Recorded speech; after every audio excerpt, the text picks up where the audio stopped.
What? Why are you shaking your head? You're welcome.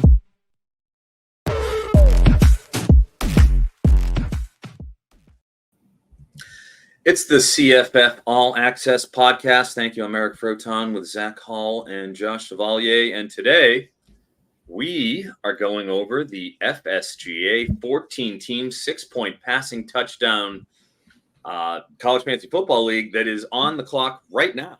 We are at pick number 814. We're at the bounce back with Mike Renner. He's got 2 picks, and then I am immediately on the clock after having taken Carson Beck. Boys, excited to be back on. We pretty much shotgun right into a live draft, and joining live in person in progress for the next half hour, and then we'll shut it down and kind of go over the full boat. But how are we all doing? Anything you want to discuss off the rip? Nothing for me, man. I'm excited to get into this draft. Excited to be talking some football. I had a crazy day, man. I started out with losing my keys, and then had to get like 2 keys replaced on top of that. Got locked out of my computer, and here we are. So I feel like I just need to talk some ball today, man. Yeah, I'm excited. I've been off for a couple weeks, so it's good to be back on with you guys. Oh yeah, absolutely. I was playing hooky last week, so this is a return for myself as well. And as it figures, here I am on the clock.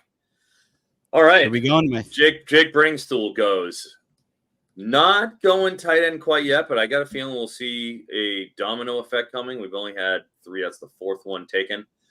I have my eyes on my 4th running back, so we'll just do a quick precursor. Started off with Ashton Genty, got him in the 2 spot. Went Evan Stewart and then Jordan James with that Oregon 2-step. 413. I like where Concepcion's been falling. I feel like he has a nice high floor. And then swinging for the fences here with Jeremy Bernard, Alabama. You've heard me talk about him and the potential of that Alabama passing offense with Kalen DeBoer coming in, going from 24 passes per game to 39, which they threw at Washington last year. Trevion here after how far Judkins goes 314. Get Trevion all the way down at 613. We've talked about this a little bit too. I think that spread is just simply too far.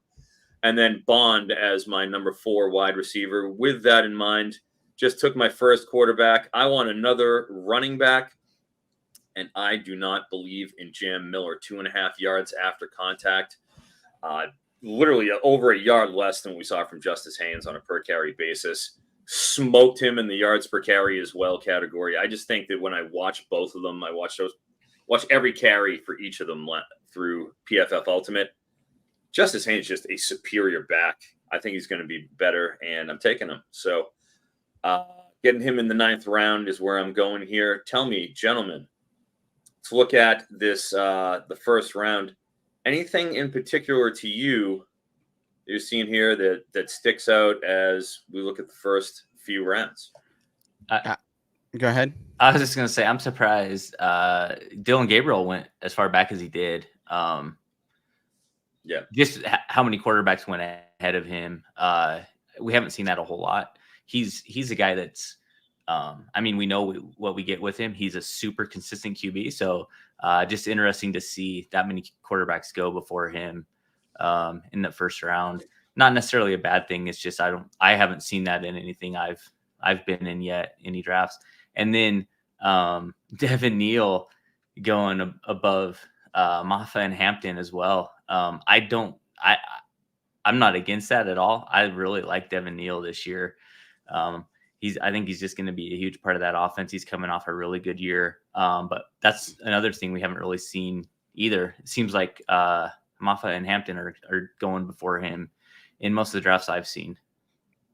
Yeah, I feel like this is the underdog effect. I feel like quarterbacks are going a lot earlier now that people have participated in underdog, best balls, and the P4 only leagues.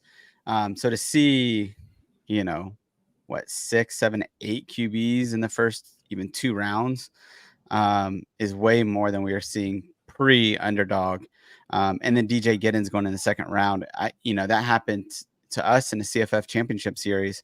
Best ball that we're all participating in with some of these same people. you can see kind of this effect to me of underdog kind of shaping ADP a little bit more. Interesting. Yeah, I tend to agree. And if you look at Chris Benzine and Jared Palmgren, what they were both able to do. Yeah. Giddens, Hampton Taylor down the end here, that first round in a 14-team expanded format. I mean, that's a nice two-step. Yeah. That's a great start in the running back room. Doesn't get much better than that. How are you going to complain about that? Especially at the end. You get a little nervous, like, I have the 11, I have the 12. Well, fret not. Really made the most of that. And to the QB, speaking to that, look at Chris K, our friend, the great Chris K. He has 2 podcasts now. I mean, I'm losing track of the media mogul. He's everywhere. He's everywhere. He is omnipotent. Ubiquitous, everywhere at all times. Yep. But taking Kyron Drones and just sort of you see him adjusting. That's not something you usually say, Doon. You'd be waiting on Drones a little bit. He kind of got a little gun shy after he sees Green go and wanted to make sure he got his guy because he is a Virginia Tech fan and he has been certainly on the Drones train this year to make sure he gets the most of it. Kind of affected everybody down ballot. Nico, pretty good deal here by Renner at 3-1. If you're talking about, again, QB's going later, yeah, Gabriel went, but geez, you get Nico all the way down here at 3-1. Yeah. Not a bad deal at all as well. So, and there goes. This kind of continues with the QBs. Had a little you had the lull almost here. Like look at 5, 6, 7, 3 QBs taken in the entire that 3-round span of just basically skill, and then now it picks right back up after you hit round 8, and now boom, everyone's going for that QB 3, 2. It depends. Yeah, can you let us know what's a scoring format? Yeah, 6-point passing touchdown, of course, guys. Okay. Well, I figured as much, but that maybe does explain a little bit of some of these quarterbacks. Also, talk about Jared Seth Hennigan in the 4th round and a 6-point passing touchdown. I mean, very good value. So I mean, he's having he got Will Pauling at 5 at the end of the 5th round, which is a dream for Jared. Like he's just having his dream draft right now. That is, I bet you he's just so funny. giddy. I actually asked him on Zoom about Pauling. Like Jared, I know how much he likes Pauling. I wanted to kind of stoke him a little. So in the Zoom room, I was like, Jared, do you any concern about these reports coming out about Will Pauling? Spreading out the targets for Mook Fickle, and he didn't take the bait. He was all over it. He was like, "Oh no, absolutely not." So, Jared, feeling good about Will Pauling, gets a great value into round 5. Yeah. I mean, he was going round 3. Correct me if I'm wrong, Zach. I don't know if you have the ADP stuff for the Champions League best ball, but I want to say Pauling started creeping pretty consistently in around 3 for those drafts. So, I'm not mistaken. I don't have it. I'll try and get that. I'll try and pull it if I have it. But he has been going around. I'm trying to think of where he went in the last draft we just did. If he went a little bit later than that or not. It seemed like he dropped this last one, but it was round 3, and I think he's dropping a little more than that. So, and that was the last draft. We just had that draft. Yeah. That's interesting. Very, very interesting. Froton, let me ask you another question with the playoffs. Is it 3 rounds, 6 teams? Like how does that work? 6 teams. Yes, correct. 3 rounds. Okay. So yeah, Chris K going with he went Drones in the 2nd round, which is the 12th round bye, which we all know again from doing all these best balls. And then he goes with Chandler Morris. I'm assuming that's who the placeholders for. Yes. There. So you can see him even like covering himself there. 3 QBs in the first 9 rounds, so he's going pretty aggressive. Yep. And one of them Haynes King. Well, if you're going to take Haynes King, you're going to want to make sure you have a pretty strong QB3 as well due to that schedule that Georgia Tech has. Yep.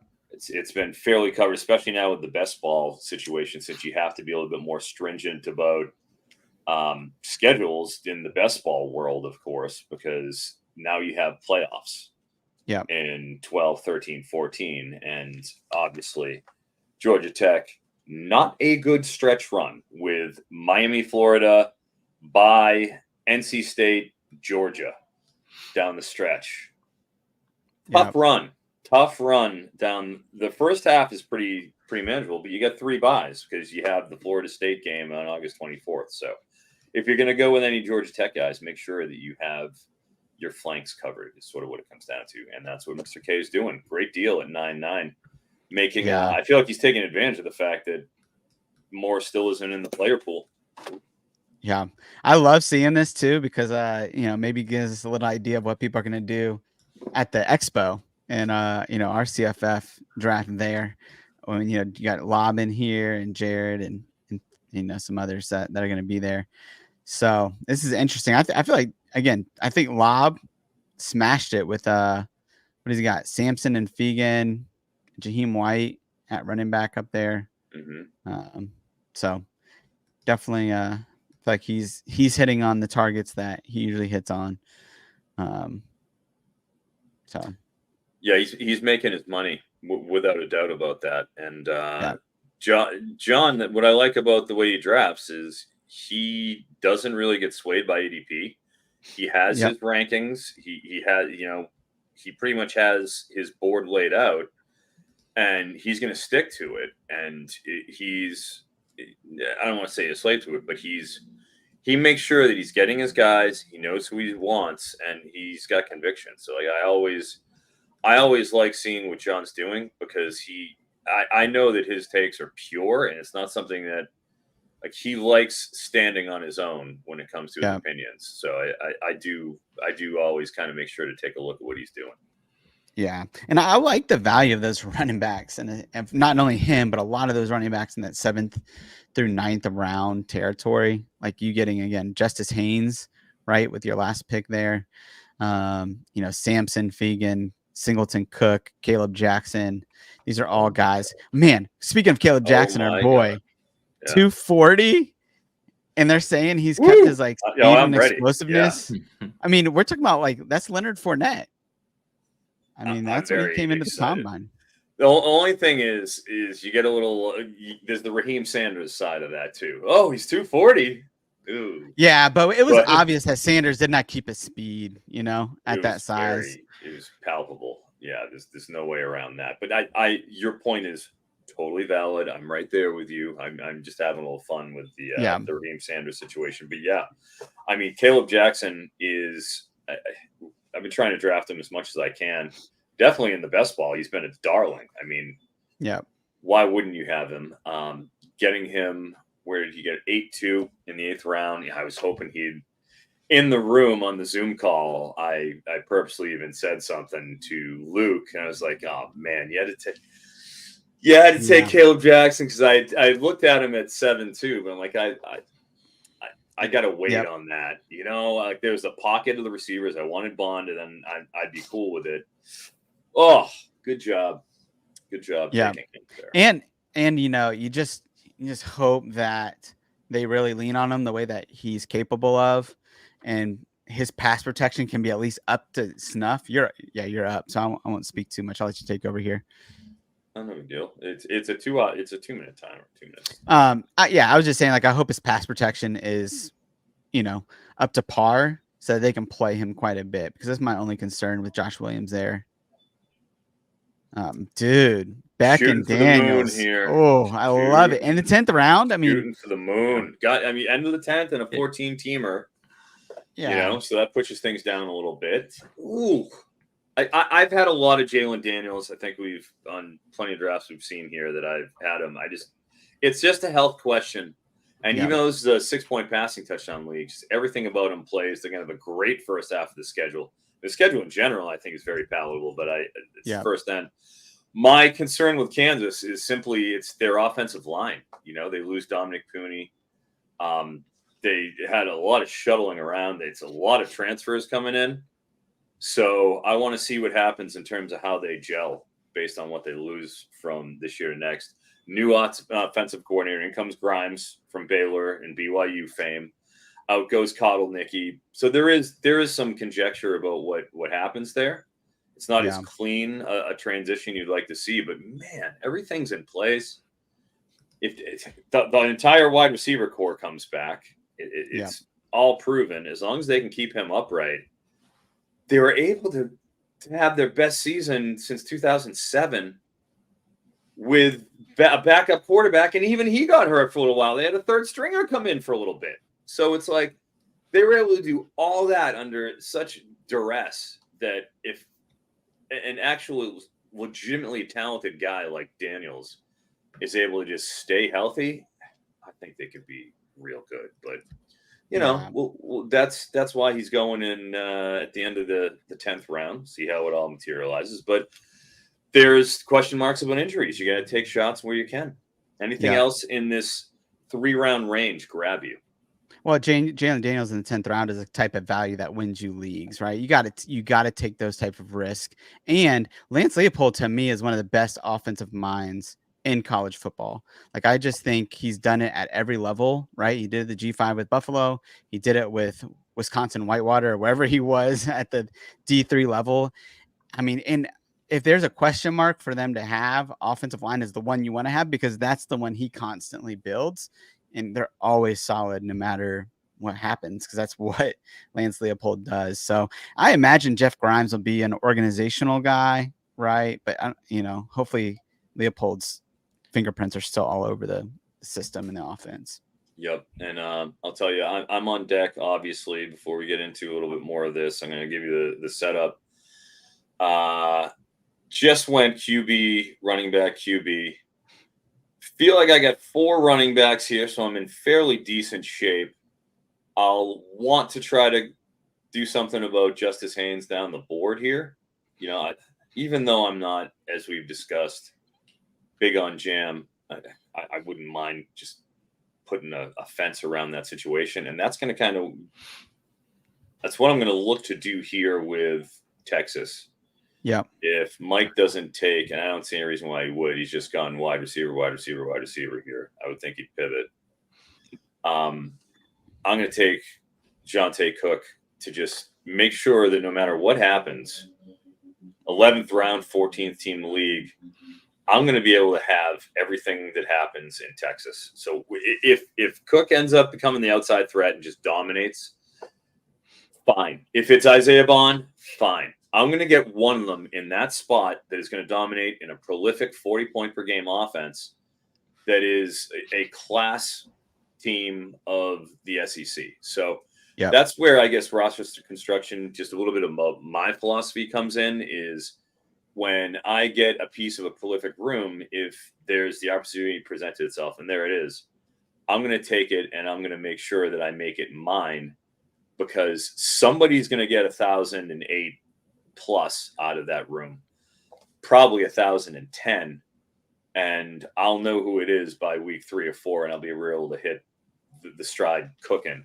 So I'm going to get something out of that spot to go with. I feel like I already got it with Stewart.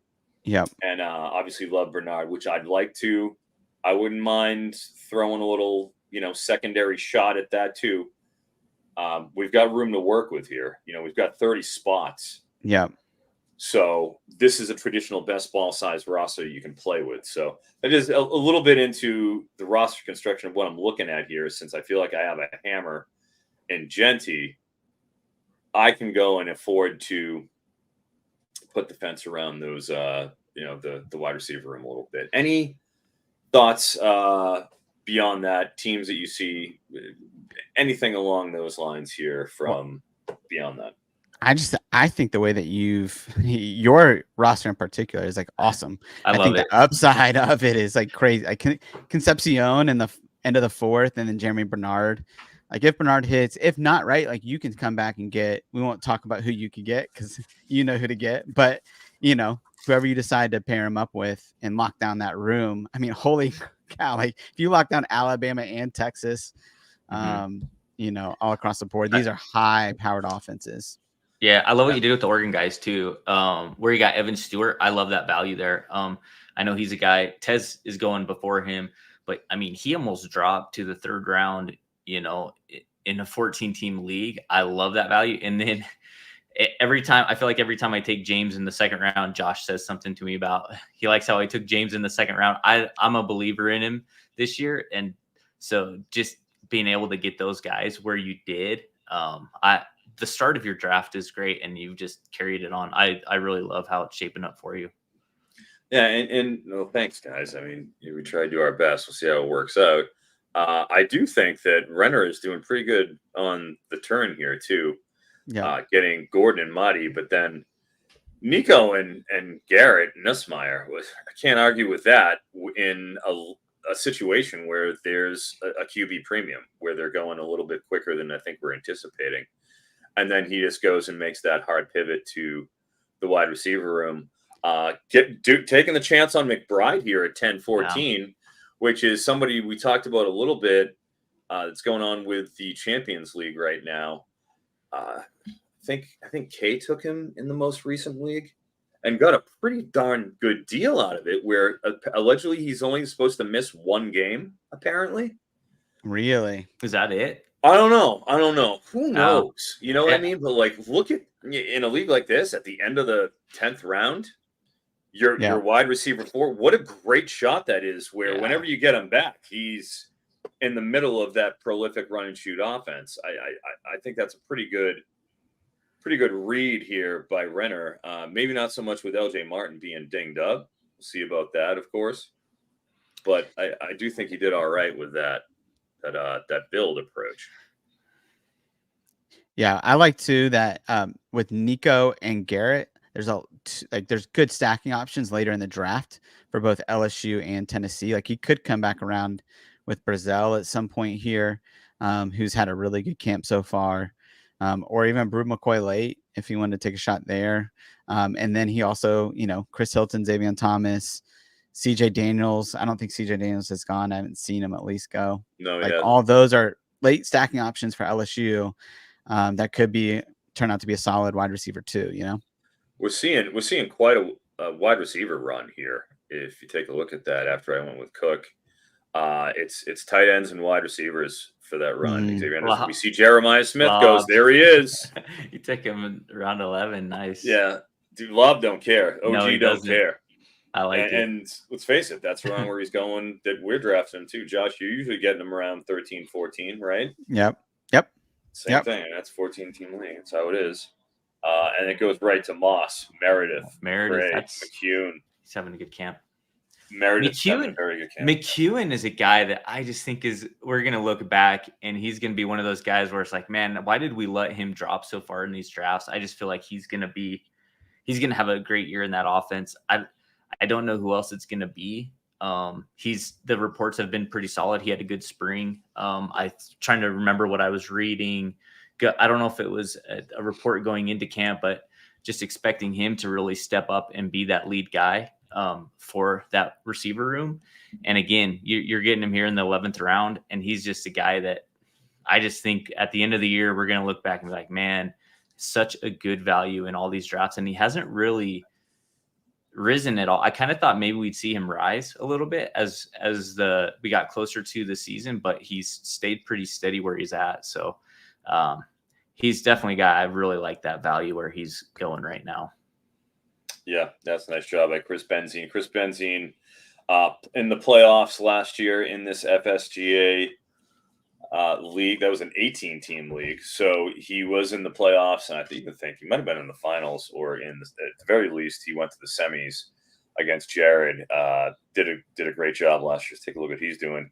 Man, the Mafa Giddens combo. Goes Shador round 3. This is just, again, the continuation of the best ball mania rise that we've seen out of Shador Sanders. I mean, you have to call it that, right? It's the underdog rise. Yeah. I got him again. I got him, I think, in the 10th round, 11th round of our recent league. Actually, I don't think he's gone of our recent draft, but with the way he's going in the second round of those P4 best ball drafts, that's just how it is. That's the new normal. So even though, according to our ADP, that is, that's high, I believe in it. I'm in. I think they're just going to be throwing the ball, obviously, a lot. Yep. Could it all implode? I think it absolutely could. And if it does, goodbye to my best ball teams. Which fair enough, that's how it goes. But 311, you see that. Jamal Pritchett, 4-4, definitely somebody who should be stepping into the vacated Colin Lacey role. I mean, it is lineally, that's what you'd expect. Maybe Voisin picks up some of those targets now that he's back. And then I would say that this is pretty rare to see Gadsden go 5'11" and have Fannin go ahead of him. Yeah, that hasn't happened very often. Yep. No, that's a good point. Yeah, hey, actually, I have a comment on Jamal Pritchett. Let's take a break real quick, and then come back and then get your next pick here. Yeah, I mean, Jamal Pritchett, he had that game with Gio Lopez in the bowl game where he just absolutely went off and had a great game. And so, I definitely think that Jamal Pritchett is good value there. And yeah, Fannin going ahead of Gatson is yeah, and not that I think that's a bad pick whatsoever, but yeah, you don't see that very often. But I like Gatson, man. I mean, I think. Sorry, where's Cole Wilson gone? He was a guy that's kind of started to rise a little bit. Cole Wilson has been, I think, where did he go? Hold on, I'm on the clock. Oh, yeah, go ahead and make your pick. I was just trying to look for him. So, yeah, I'm looking for him too here. I just assumed, I just saw, I think, did Thor take him 8-1? Okay. There he is. Because he's a guy that's really been in some of these drafts starting to go in the 6th or 7th round. So, quite a jump kind of at the top for one of the receivers, at least we've seen in the ADP. So that seems like that's probably pretty good value then going in the 8th round here. Yep, I'm going to go with Parker Jenkins at Houston. I feel like we're right at the end of a tier in the running back front. And that this is that, it's with the running backs, you get that good soft spot from 6 to 10. Yeah. And then you get that the extension of that next tier. I feel like we're right about at it. Yep. And that's why I kind of decided, all right, I'll go with Jenkins, pivot a little bit. I don't really need any more wide receivers for the time being. I can kind of sit tight and then take a look and say, all right, get that running back. Feel like I got 5 pretty good ones right here. Yeah. And then be able to say, all right, QB, is it QB time? Sorry about that. And, I love it. And go from there. We will probably, what I assume we're going to do is, and I'll give Jared a heads up as soon as I make this pick, we'll probably be slowing it down now at this point. He said after round 13 is what Jared said. After round 13. Okay, good. No, after 13-1. You're right. It is going to slow down to 4 hours. He'll do that. That sounds good to me. No problem. Regardless, it'll keep going a little bit and we can do it. Wow. Okay. Renner takes Krosky Merritt for Arizona. I like seeing what Renner's doing because he's very tapped in. Mike Renner, formerly of PFF, now with CBS, well-known NFL draft expert. Yep. And he, I don't get to do many drafts with him. We don't see his opinion. So the fact that he is taking Krosky Merritt definitely sends up some signal flares here because we're at the end of a tier. He's I just took Jenkins, who I feel is right there, and Krosky. You can make a case for just about anybody to go in that 13-1 spot.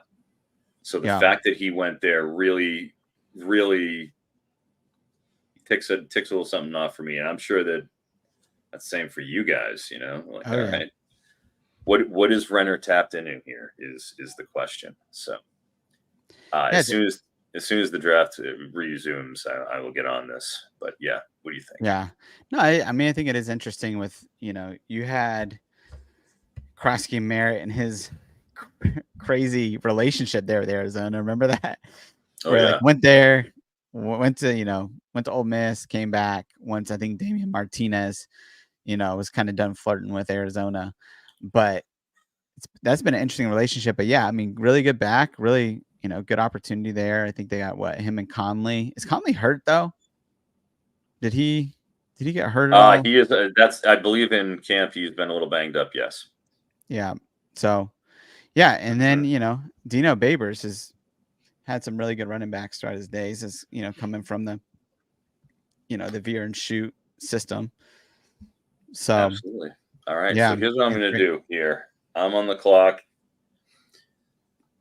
I want a third QB here. I feel like most teams already do. I've sandbagged a little bit and held off, and I feel really good about what is happening in year 2 over at UAB with our friend, the great Trent Dilfer. Trent Dilfer, a Super Bowl QB, isn't going there to rest on his laurels. They have a phenomenal schedule, according to Phil Steele, 120th in the country. I mean, pretty Wow. much the only no go they have is Arkansas, and with the way that Zeno does have, accuracy, just in terms of, I know that like they have a short precision offense, almost like extended handoffs. I believe his ADOT was somewhere in like it was ridiculous, like 6.5 yards of target depth for Zeno, but he completed almost 74% of his passes. Year 2 of their system, they have 6 offensive linemen who started 5 games last year, and the 2 more transfers coming in, and that's after Dilfer had to go and sift through all that stuff. So he's got his personnel in line. They got 7 starters coming back. I'm in. They scored 30 points a game last year, threw for 290 a game. This is a Yeah. 6-point passing touchdown league. I think they're probably going to be in the 35 range now, considering the schedule they play. Give me a QB3 in Jacob Zeno. I didn't see him go, but I No, could I have went just to missed go and it. take it. I guess it says it's resumed. I can't make a pick. I'll try to do it again. Whatever. Once it comes back, I'll be taking Jacob Zeno. Okay. Oh, interesting.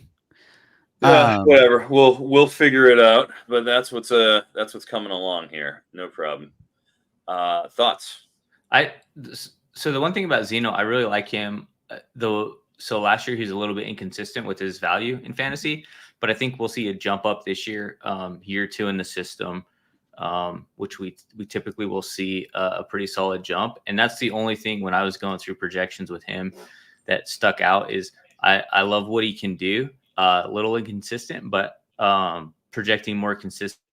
I mean, he could be right in the top 25 of the quarterbacks this year, and getting him as a QB3. I mean, that's a really solid value there. I think getting a guy that essentially would be a starter if he hits that potential. And you have him as QB3. So, and going after some of these guys, not that I dislike him, but Bowman at Okie State, Vadiato, who could have a solid year, but a new system, I don't really know what to expect. So just where getting Zeno at, that just seems like it's a pretty good, it was a pretty good idea to wait and still get him in 13-2 after some of those other guys went. So I like that value a lot.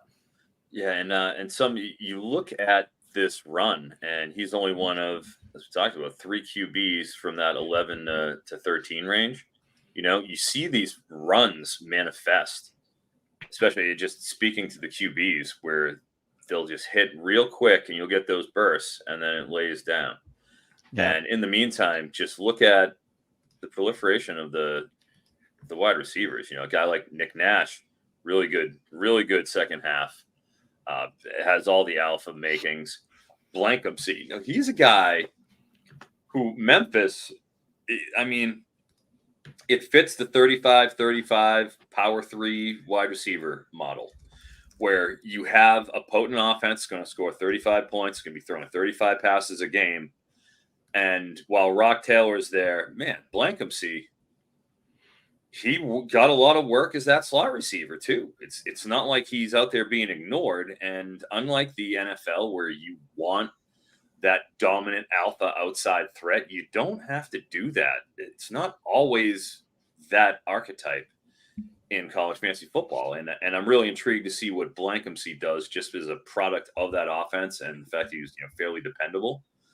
And then a guy that I've been drafting a lot, Will Shepherd here at 12-7. it's kind of right around where he's been going pretty consistently. Like that's round 14, 13 in a 12-team league. Just another product of the Colorado system. Anything else that you see here from those recent picks from round 10 on? Yeah, for me, what sticks out to me is Jordan Waters. I mean, that's usually where he goes, maybe even a little bit lower. But man, I just think he's going to be really good value because NC State, whenever I read a lot of their beat writers, they're just constantly mentioning him as a guy that's going to be an impact player in that offense, and he's going to be the dominant RB1. And to get a dominant RB1 in a system that it looks like it's going to produce, like they're saying this is the best offense that offensive talent that NC State has had as long as they can remember. And then you pair that with Robert and I just think this is going to be an offense that, kind of to your your point of like targeting high powered offenses that are going to score a lot of points. I think NC State's going to be in that mold, and that that schedule is like soft. It's a really easy schedule. And so very soft, I think, yeah. Yeah, I like that. I mean, you have a week 12 bye, but this is a round 12 guy. He's your fourth, fifth running back. So I like him in that range. Yeah, and they got a veteran line, 95 starts return. They bring over Zeke Correll from Notre Dame, who started 10 games for the Irish last year, is going to plug him right in. And this is a team that scored only almost like 26 and a half points per game last year. You could see them in the mid-30s, I think, very easily, considering there's only two. And the good thing about them is you get Tennessee and Clemson out of the way in the first 4 weeks. Week 2, Tennessee, week 4, Clemson. And then it's on. It's a straight go from week 5 on, where you start them every single week. Every NC State guy you got that's on that has established themselves as worth doing. And you could see a secondary wide receiver like Noah Rogers or Dakari Collins. Somebody could emerge outside of Concepcion, who's that all over the formation kind of a weapon. Like, there's no reason why a downfield threat can't come out of this. So the beat writers are saying that Noah Rogers is the most talented wide receiver on that roster. Well, I mean, he was an Ohio State top 10 5-star wide receiver recruit. Yeah. It's like he just happened to be in there behind Keon Graves. Him and Keon Graves both transferred out. They're like, oh, fucking Innis is here. In comes Jeremiah. Tate's taking a spot. Forget it. Like, those guys saw the writing on the wall. Like, great. Ohio State's loss. It's not even their loss. It's just NC State's gain, and that's a large reason why I looked at Concepcion as well. So another good call on that. Anything out of you, Zach? One guy that I'm becoming a lot more interested in is Stewart at Toledo. And Froton, I think you like him quite a bit. He's a guy I didn't start out super high on him, but when you really look at what he's a guy you've almost I feel like I've kind of been waiting for him to be that guy. And last year behind Boone, he was still pretty solid. I mean, he put up some weeks that not monster weeks that are going to win you anything, but he did a lot with really limited touches in a lot of his games.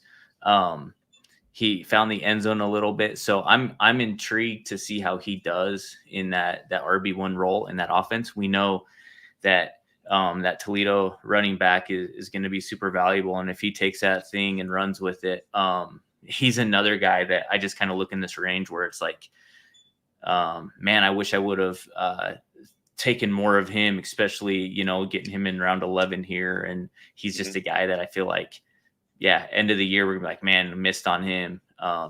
Had opportunity and let him drop in these drafts. And this is early for Jock Wester. I mean, it is. Proton, you were getting him around 19, 20, 21.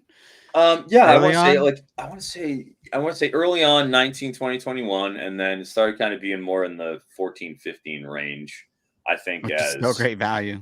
Which is still great values, and this is fine here. Like we said, it's 14-team format. The thing is, I think the one thing that kind of keeps him from breaking into that top 10 and into a more prominent tier is, even though Toledo has been dominant under the Jason Candle era, and then Matt Campbell before him, They have 0 line starts returning for their offensive line. Yeah. 0 starts. They lose literally everybody from last year's line that propelled Penny Boone and Zarquez Stewart to prominence. And even though they play a very soft schedule, they have a MAC schedule, it just seems like the entire MAC, in terms of their scoring, has been so depressed. It's become just sort of like a defense conference, because anytime you get a talented offensive player in the passing game, generally, be it a quarterback or a wide receiver, they're gone. They're gone. So it's just kind of gone back to being a more 3 yards in a cloud of dust sort of a situation, unfortunately. And that's really what I think kind of inhibits Jarquez Stewart, is just what does it look like in a defense-oriented conference now when you're rebuilding the entire offensive line? But still, Toledo's Toledo, and they reload like no one else in the MAC. Yeah. I haven't looked at it for the MAC, but I'm doing a Sunbelt preview tomorrow night with some guys, and looking at the returning production in the Sunbelt. I mean, it's atrocious. I mean, a lot of these teams are in the bottom 20 in returning production in the Sunbelt. And, Zach and I were talking about it off air this week and going, man, is this what the G5 is going to be from now on? Like, any player does good at all, they're moving up. They're just a farm system for the P4. And so therefore, like, you're just going to have limited returning production every year, and they're just going to get hosed. I don't know. It's kind of a sad state of affairs. Yeah. The other thing to go along with that we also talked about is they do get transfers coming in, but they're guys that are unproven, usually from a P4, right? It's somebody that we just haven't seen, and we don't know if they're going to produce, which makes it even more challenging, because you just don't know who's going to pop on some of these teams. But it's making the G5 really tough to get a feel for what you're going to get from them. And then back to, I think we talked about this earlier, just the MAC, the schedules that these teams have too, right? The MAC is playing so many Big Ten ACC teams, which makes it even more difficult to just really know. And the thing that'll happen is those are early season games. So a guy like Stewart might struggle first 3 weeks. But then once he gets into the MAC, maybe he turns it on a little bit, but it can be a challenge with those guys at the G5. One thing, I was reading today on 247. It sounds like Will Howard is starting to kind of take control of that job, and I'm wondering if that's going to change where he starts to go in these drafts. I know it seemed like he's going a little bit higher, then started to drop off kind of towards the end of spring. But you just think about that offense and really what we've gotten with Chip Kelly, and a quarterback that can run the ball, and just the value we could get with him. So I'm really curious to see as he kind of starts to take control of that QB1 job, if that's going to change where he goes. Because if it doesn't, he could turn out to be a pretty solid value too, with where he's going right now. Yeah, for sure. Absolutely. And with that note, I have just switched to sharing a different screen, and this is the Champion Series. Figure we might as well finish up with this, since we chatted about the FSGA a little bit here, and sort of give a juxtaposition between, all right, look at the FSGA, and this is what the current, I'm literally on the clock right now. Kyle is freaking out because I've been doing the other draft and I'm on this, so he's going to kill me. So here we are. Here's a difference. And what I wanted to show is, take a look at the QBs. Again, we are in pick 8-9. Okay. The last one, Shedeur Sanders was not available. He was taken in the 3rd round, at the beginning of the 3rd round. Preston Stone was taken much earlier than that. There's Chandler Morris, as we had discussed as well. All those guys still on here, still on the board here in the 8th round. You see the different style of this 12-team league, where the QBs fall a little bit more. You see Hennigan go in the 6th round. He was a 2nd rounder. Actually, he might have even been a first. I think he was a 2nd rounder before. So was Jackson Arnold, was a 2nd rounder in that 14-team format.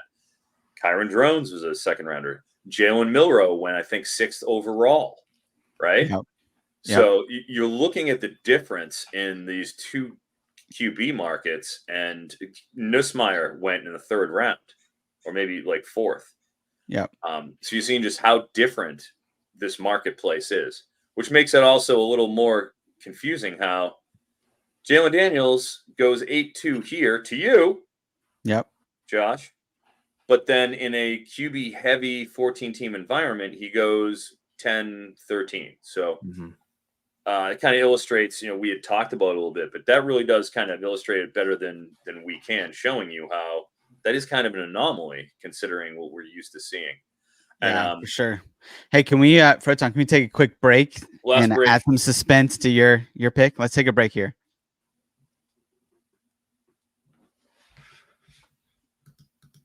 We're back. All right, Kyle, rest easy. So as you can see here, just we'll go right to my team again. I'll set it up real quickly. Went with Burden at 4. I let Tetaroa fall because of the injury discussions. I think that's just kind of how it is. Went with Ricky White on the way back. I like Evan Stewart as well, like I did in the last draft, but Ricky White is just such a sure thing at UNLV. I think he's going to be just fine. Had to pivot to running back, Mahdi, Allen, Cooley dropping. He was kind of a 3rd rounder early on in the in the summer, but the lack of receptions really kind of takes a little bit of the steam out of him. You see Judkins going in 5-7 here, whereas he went at, I believe, the end of the 3rd round, in the last draft. And Henderson goes 6-7, which is kind of what we had seen. Pretty close. I think he went a little later than that, but I think a round is fine. But you get in like the 2-3 round territory, that's just too much of a spread between those two. Kind of goes for Baxter falling a little bit too here, that I don't think was the case in the other draft. And also want to take a look at Cam Cook here, of underdog best ball fame, going in the 12th round, 13th round of those early drafts due to EADP. Just goes to show you that this is indicative of where Cam Cook has been going in our leagues. Here we are at 6-12 in the entire landscape on a 12-team league where you have the G5 teams as well. He's going in the 12th round of P4 only best balls with underdogs simply because of an ADP, infraction. Just goes to show what the inconsistency is there. So because once again, I went heavy on the skill players, as I have been. This is no secret to, I think, those who listen to the show. But first 7 rounds, bang, heavy skill. I'll go with the pivot now. Let me see. Let me just give a quick. See, the good thing is slow draft, so I can give this. McBride, I don't think we're there yet. Kyle Williams, interesting. Obviously, Isaiah Bond, I took him. Oh, you got Travis Hunter here too. Anderson. Yeah, this is like your playground right here. Yeah, this is my real Denzel Boston, my dudes. There's almost too many of them available here. Like, you know what it was? It's this big stretch. Look at how many wide receivers are taking. There's like none. I'm the one who went wide receiver during the mega stretch here. But good job, Froton. Yeah, let's go wide receiver when everybody's taking everything else. You see, like McCall, that's earlier than usual, right? Yep. Before underdog, Nussmeier. Yep. So it's interesting. Even Jackson Arnold was going, and Cam Ward were all going around later. Jalen Daniels, who I took. I was like, man, I got to get somebody as my QB2 before all of this, and so I'm gonna grab the nice schedule in Jalen Daniels. Yep. But oh man, there he is. Oh man, Caleb Jackson. Oh, how do I say no? You have some dilemmas here, my friend. Oh, I say no to Caleb. You know what it is? I went early with the wideouts, so I'm pretty good. I'd like another running back to make myself feel a little better. I'd like one more. And I feel like after they just got pounded here. Yeah. Pounded. We're getting to the end of a tier here. I don't feel everyone's nervous about Tamarian Harden now. He has dropped pretty much more than any other running back I can think of from the end of spring till now without anything happening. Yeah. Jacavius Marks, he had like 2 yards after. I'm concerned. I think Bainbridge even. I think he was picking him in like the 4th round early on. I think he these was. I drafts. probably had to turn at him in the 4th round at some point too, until Yeah. cooler heads prevailed. All right. Looking at all this, as you know, all I want to do is just sit here and wait on QBs. I don't want to take a QB if I don't have to. Yeah. But Clint doesn't have one. W Warehouse Greg has one. Katz already has 2, but we know for a fact that Andrew Katz is going to take Chandler Morris if he's available. This is your last shot. This is your last shot, Proton. That's happening. Snipe him on air. That's happening. It's a guarantee. It's just I want to feel better about the running backs that are coming back to me. Is what I'm thinking here. I like Kiner. I can get down with that. And these guys all just went running back their last time, so I might be able to sneak them through. I don't think I will. Let's be honest. I'm not sneaking him back through. Kiner? Is that what you're saying? No, I'm not sneaking Caleb Jackson back through. Yeah. He's not getting back. So I can sit here and the good play old the days QB are gone. Huh? I can play the QB. Yeah, the good old days have flown. Yeah. So I could play the QB game where I think Greg will probably take one, and I know Clint will take at least one. He might take 2. I don't want to risk him taking my guys. So, yeah, I'm going to do it to him. Sorry, Cats. Golf clap. Give me my Chandler Morris. Might be getting a DM from Cats later on this one. Sorry about that.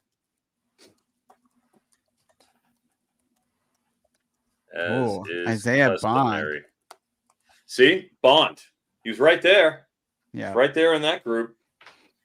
That's a good deal compared to where I got him in the 14-teamer. You know, I like it. Now Cats is on the clock. We're not picking for the rest of the night. Now Cats is. Yeah. You're right. That'll pretty much wrap it, won't it? Anything since we have this? Let me pull this on down. So, one thing that I've noticed, and I grabbed him in round 3, Jalen Royals really dropped. Yes. You know, which is interesting to me. Obviously the coaching situation there is kind of what's driving that. But we just had Micah Davis transfer out. We haven't really heard if Royals is going to. If Royals stays, to me, that's excellent value because I just don't see that offense really changing. He's still going to be the guy in that offense.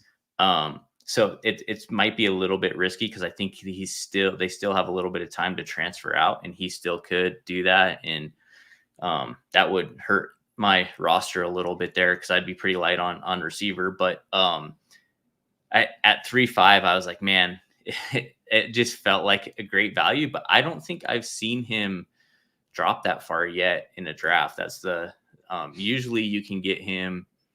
It's kind of moved closer to the end of round 2, but I hadn't seen him drop to round 3 yet.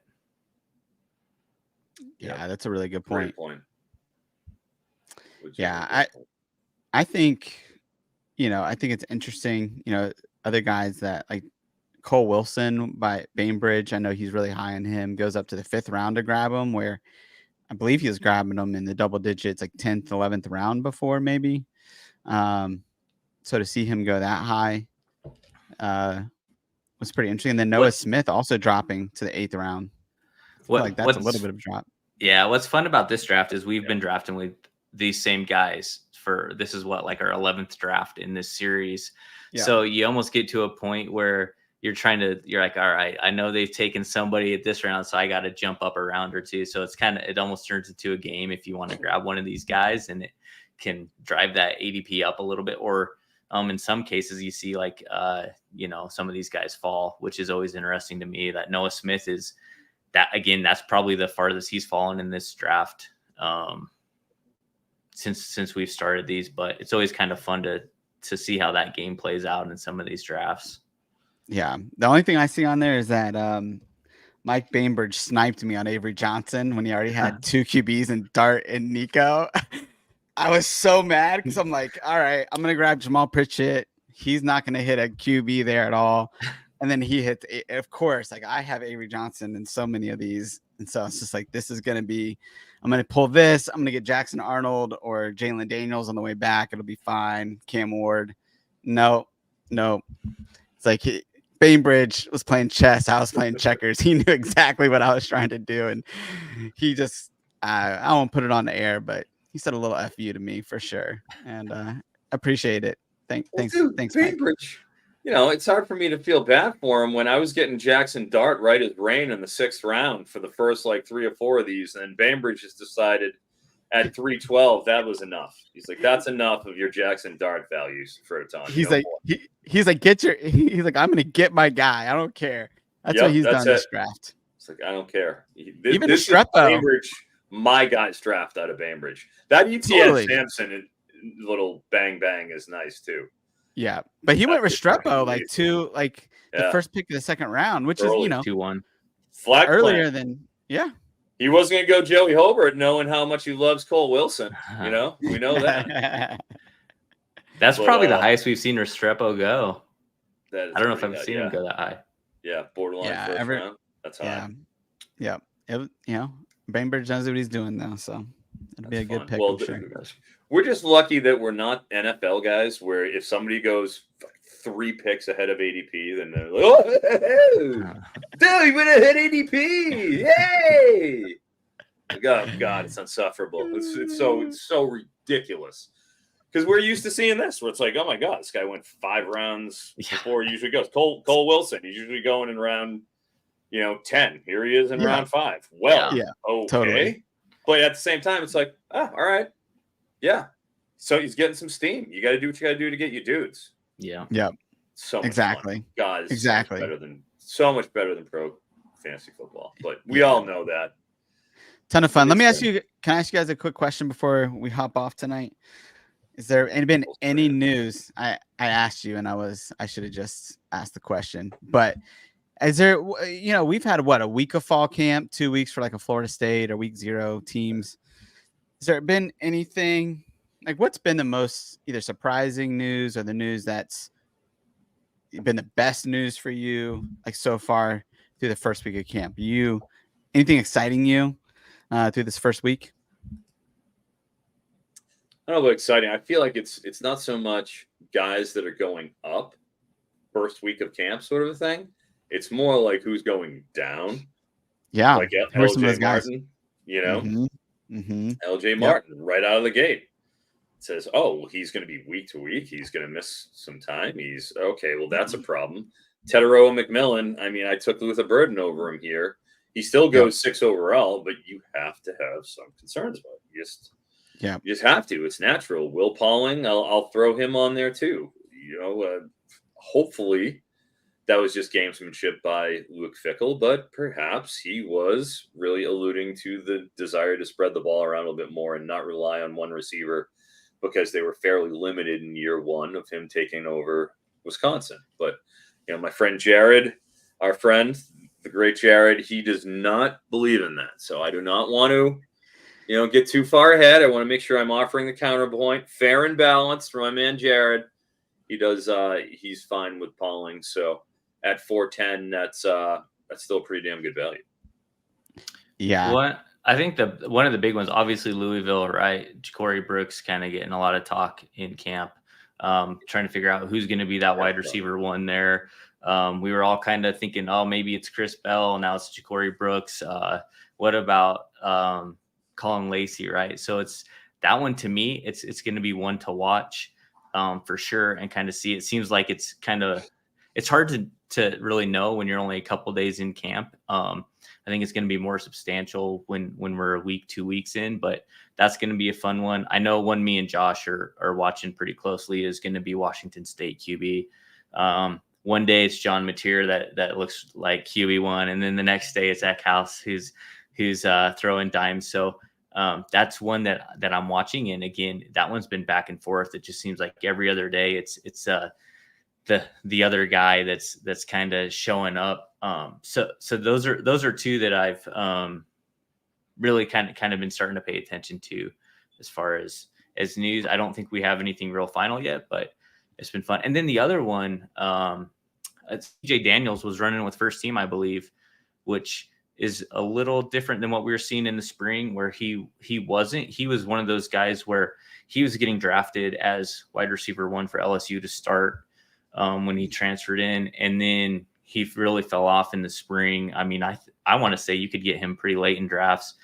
So running with the ones a little bit now, so that'll be interesting to see how he bounces back in these drafts and what that's going to look like. Because obviously a talented guy. Feels like he could be really good in that system. So definitely interested to see how that pans out and if he continues to run with the ones there.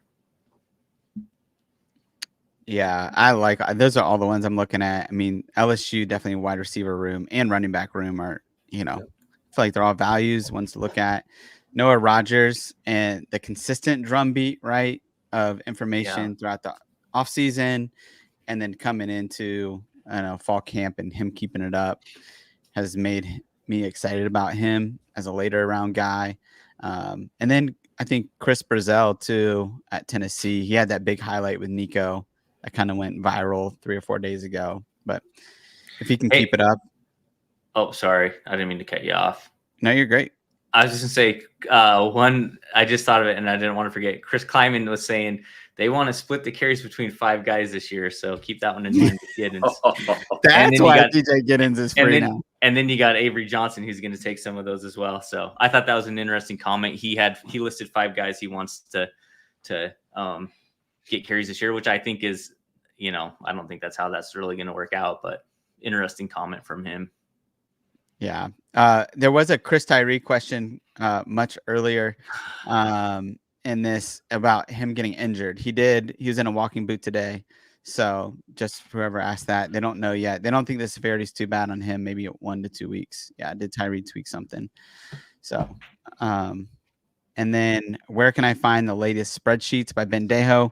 We got some ADP for you on the FantasyPoints site. Fantrax also has it up there. Finally, so you can look at between the two and look at the discrepancies. We'll get those updated as well. So go ahead, Zach. Were you going to say something? No, I was just going to say I need to get that updated. I think I have a few drafts I got to enter in, and then I'll get that updated this week on our site for everybody. That's good. Froton. All right. Last parting words.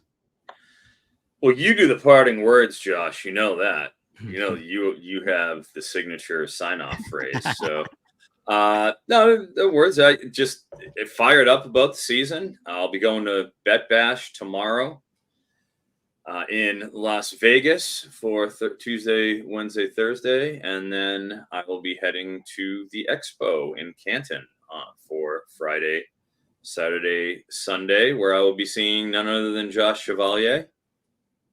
Believe it or not. We'll be seeing Josh Chevalier there. Zach, you're not going, are you? I'm not. I didn't think you were going. Bainbridge is not going. He backed out. He got married this summer. He's done so much traveling. He's gassed.